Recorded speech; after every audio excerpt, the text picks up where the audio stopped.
Olá pessoal, tudo bem? Aqui no canal de Logística nós temos vídeos e informações toda semana. Então, no vídeo de hoje nós vamos falar sobre 3 assuntos. O primeiro assunto, pessoal, é como é que está o mercado de locação de imóveis industriais, de condomínios para centros de distribuição nos Estados Unidos principalmente e no Brasil. No segundo assunto, pessoal, vamos falar sobre cross-docking. O que é esse importante processo logístico? Quando que ele é usado? Quais as vantagens e as desvantagens do cross-docking? E o terceiro assunto, nós vamos comentar sobre a legislação, a segurança e os cuidados que nós devemos ter com as estruturas porta-pallets, principalmente para evitar acidentes. Infelizmente, no início do mês de outubro, houve um acidente em uma loja no Maranhão, em que infelizmente faleceu no acidente um colaborador da loja. Então é muito importante a gente olhar como é que está a legislação sobre a questão de segurança dos porta-pallets. O primeiro assunto então, pessoal, o mercado de locação de imóveis. Segundo a Colliers International Group, que é uma corretora de imóveis industriais nos Estados Unidos, a demanda pelos grandes espaços logísticos em armazéns, em condomínios, ela cresceu 51% no primeiro semestre de 2020, em relação a 2019. Nós estamos falando, pessoal, de 260 milhões de metros quadrados, não é, de operação logística. É muito metro quadrado. Então, esse aumento ele está sendo puxado principalmente pelo aquecimento das vendas do comércio eletrônico, com os varejistas que estão aquecidos, as indústrias que também estão aquecidas e os operadores logísticos que estão ajudando, estão operando, não é? E esses varejistas, indústrias e operadores logísticos estão buscando mais espaço. Os motivos principais, pessoal, da busca de mais espaços, principalmente, é o crescimento das vendas online. Nos Estados Unidos, houve um crescimento no segundo trimestre de 44,5%. 40, num mercado maduro como os Estados Unidos, um crescimento do comércio eletrônico de 44,5% é muito crescimento. Além do aumento, as empresas estão aumentando os estoques de segurança entre 5% a 15% para evitar desabastecimento, para evitar rupturas, principalmente ainda com o processo da pandemia. No Brasil, até agosto, havia uma vacância nos condomínios e nos prédios para locação de 17%, eu quero uma média de 2019 também, que se estendeu a 2020. Os últimos 4 meses do ano, pessoal, eles representam para o varejo até 70% do faturamento anual, com o Dia das Crianças, com a Black Friday, com o Natal e com o final do ano. Então a procura para mais espaços deve se intensificar muito nos próximos meses, principalmente para imóveis com o pé direito alto, com portas e docas e piso para trânsito de empilhadeiras, que é uma exigência na questão logística. O segundo ponto que a gente vai falar hoje, pessoal, é o cross-docking. Então, o que é o cross-docking? O cross-docking é um modelo de operação logística que visa acelerar o fluxo dos produtos entre a origem e o destino final, até o cliente, dispensando a armazenagem, reduzindo custos com estoques principalmente e aumentando a produtividade. O cross-docking é um processo onde os produtos eles são rateados ou eles já possuem uma grade de distribuição, pessoal, vinculada às notas fiscais do fornecedor, ou os romaneios do fornecedor, tão logo essas mercadorias sejam recebidas na unidade logística. Então, como o próprio nome diz, pessoal, o cross-docking é uma operação ao largo da doca. Ele não vai para a área de armazenagem, ele não vai para a estanteria. Ok? As vantagens do cross-docking, pessoal. Rapidez na operação e no fluxo do pedido até o cliente final. É uma operação de menor custo, é uma operação de maior produtividade. Então, com tanta vantagem, qual que é a desvantagem do cross-docking, pessoal? O cross-docking ele tem como problema o risco da ruptura dos pedidos. Ele necessita de um ótimo sistema de reposição. E o fornecedor precisa ter um ótimo nível de serviço. O fornecedor precisa garantir e cumprir os seus prazos, o que não é uma coisa muito comum no Brasil, infelizmente. Ok?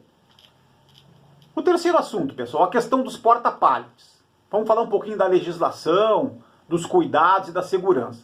Então, após a instalação das estruturas porta-pallets pelo fabricante, né, o usuário, né, ele passa a ser o responsável pela integridade dessas estruturas, bem como pela integridade das pessoas envolvidas na operação ou daquelas que estejam transitando no local. Existe uma NBR, a 15.524 de 2007, que é conhecida como a diretriz para o uso de estruturas tipo porta-pallets seletivos, né? Ela é a norma técnica que legisla sobre a estrutura porta-pallet. E essa norma também ela fala sobre as inspeções, a manutenção e a segurança dos porta-pallets. A ABNT, pessoal, a Associação Brasileira das Normas Técnicas, ela responde para o CIMETRO. O CIMETRO é o Sistema Nacional de Metrologia. E o CIMETRO, pessoal, ele é vinculado ao IMETRO, que é o Instituto, que é o Instituto Nacional de Metrologia. Né? Então, que é uma autarquia do Ministério do Desenvolvimento, Indústria e Comércio. Então, é um órgão federal, pessoal. Então, é uma lei federal. Né? É uma legislação que precisa ser cumprida. A NBR 15.524 precisa estar atualizada em todas as unidades logísticas que possuem porta-pallets. Uma das principais exigências dessa norma é que as empresas façam inspeções, ou diárias, ou semanais, ou até mesmo mensais, mas que façam inspeções e que tenham um responsável técnico. Nesse caso é um engenheiro que assine uma ART, né, uma anotação de responsabilidade técnica, garantindo as boas condições do equipamento. Pessoal, os principais riscos e os motivos de acidentes com porta-pallets, né, normalmente são o excesso de peso nas estruturas. Né? A gente vai ver mais adiante, né, existe uma especificação técnica, né, do peso para cada tipo de estrutura. Né? O mau acondicionamento, né, das cargas é outro risco, né, de acidente. As avarias causadas pelas batidas das empilhadeiras ou dos outros equipamentos de movimentação também é um risco, é um motivo. As movimentações indevidas de cargas. A falta de treinamento, não só dos operadores, mas de todas as pessoas da operação logística. Né? A falta de treinamento é um dos motivos de acidentes com porta-pallets. E principalmente, pessoal, a desorganização da operação. Né? A gente precisa ter uma operação que funcione corretamente, né? Uma operação que tenha os corredores, né, limpos, organizados, que não existam pallets, né, no meio dos corredores impedindo, né, ou precisando com que as empilhadeiras façam desvios. Então a organização da operação também é importante. Pessoal, nos casos de sinistros, né, com ou sem vítima, pode ocorrer processo trabalhista e também criminal, né, contra a empresa e os responsáveis pela operação. Então, vamos falar aqui, pessoal, de 4 sugestões, né, para evitar os acidentes. A primeira sugestão é uma orientação e treinamento para todos os envolvidos na operação. A segunda sugestão, pessoal, redução. Eu sempre defendo a redução da velocidade de todos os equipamentos de movimentação e elevação. Uma empilhadeira, pessoal, ela não foi feita para ficar passeando, né, dentro de uma unidade, dentro de uma operação. Ela foi feita para elevar. A torre é para elevar. A torre, que é o equipamento mais caro na empilhadeira, é para elevar. E muitas vezes a gente tem 20% de movimentação da torre e 80% de movimentação da máquina circulando dentro do prédio. Isso é um risco. Então, a operação precisa ser revisada, o processo da operação precisa ser revisto. As inspeções regulares nas estruturas, com a troca imediata dos equipamentos danificados. Se há equipamentos danificados, tem que trocar. Se eu não tenho equipamento imediato para trocar, né, bloqueia as áreas atingidas, né, não deixa armazenar nas áreas que tem algum risco. Né. E a quarta situação que ajuda também para evitar, pessoal, é usar equipamentos, né, de segurança, né, que vão ajudar a evitar os riscos de sinistro. Os protetores de porta-pallets, né, e aí a gente tem 3 modelos de protetores.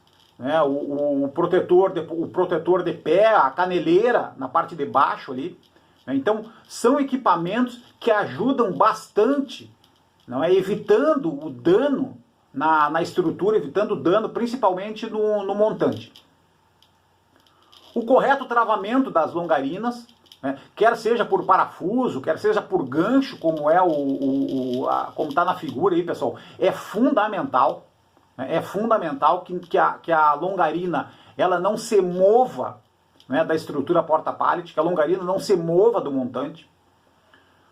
Uma outra questão é a sinalização das capacidades. Então o fabricante tem a obrigação de deixar sinalizado qual é a capacidade da estrutura. Né? No exemplo, a gente está dando um exemplo, né, numa estrutura, numa longarina, né, que tem estrutura para até 2.000 quilos. Né? Então, essa é a capacidade máxima. Eu posso colocar 2 pallets de 1.000 quilos, por exemplo. Eu não posso colocar um pallet de 2.000 quilos, pessoal, está errado. Como mostra na figura, eu posso colocar até 2 pallets de 1.000 quilos. Ok? E por último, pessoal, o distanciador de segurança também é uma outra garantia, né, principalmente para reforçar a questão da estrutura como um todo, não é? O distanciador, tem vários modelos de distanciador de segurança, eles vão evitar, por exemplo, num acidente, infelizmente, que se houver, não é, a questão do efeito dominó, por exemplo. Né? Então, isso ajuda muito na questão de proteção, de segurança dentro do prédio para os colaboradores. Ok? Pessoal, obrigado pela participação nesse vídeo, né? E toda semana nós vamos ter informações e novidades aqui no canal de logística. Obrigado.